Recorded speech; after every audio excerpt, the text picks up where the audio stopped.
திண்டுக்கல் மாவட்டம் ஒட்டன்சத்திரம் அருகே மேல் தலையூத்து அருவியில் மூழ்கி 4 இளைஞர்கள் உயிரிழந்துள்ளனர். இது தொடர்பான முழுமையான விவரங்களோடு எமது செய்தியாளர் அஜ்மீர் ராஜா இணைப்பில் இருக்கிறார். அஜ்மீர் ராஜா, வணக்கம். முழுமையான விவரங்கள் என்ன? பத்மநாதன், ஒட்டன்சத்திரம் அருகே உள்ள விருப்பாச்சி மேல் தலையூத்து பகுதியில் குளிக்க சென்ற 4 பேர் நீரில் மூழ்கி உயிரிழந்த சம்பவம் சோகத்தை ஏற்படுத்தியுள்ளது.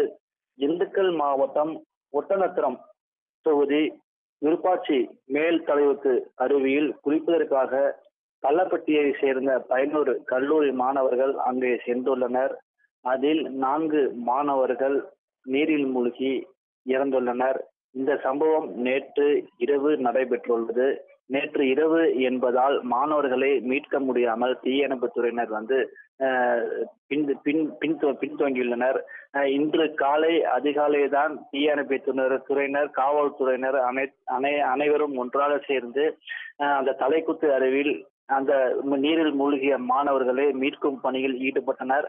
அதில் 3 மாணவர்கள் சடலமாக மீட்டுள்ளனர். மீதி இருக்கக்கூடிய ஒருவரை தீயணைப்புத்துறையினர் தீவிரமாக தேடி வராங்க. இந்த மாணவர்கள் 4 பேர் உயிரிழந்த சம்பவம் அப்பகுதியில் ஒரு சோகத்தை ஏற்படுத்தியுள்ளது.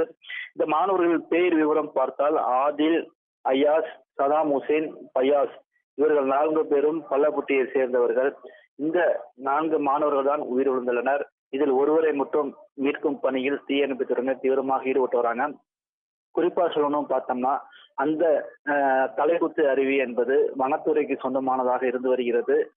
இந்த அமைப்பு இந்த வனப்பகுதி வனத்துறை அந்த பகுதியில் யாரும் செல்லக்கூடாதுன்னு சொல்லி ஏற்கனவே அறிவுறுத்தாங்க.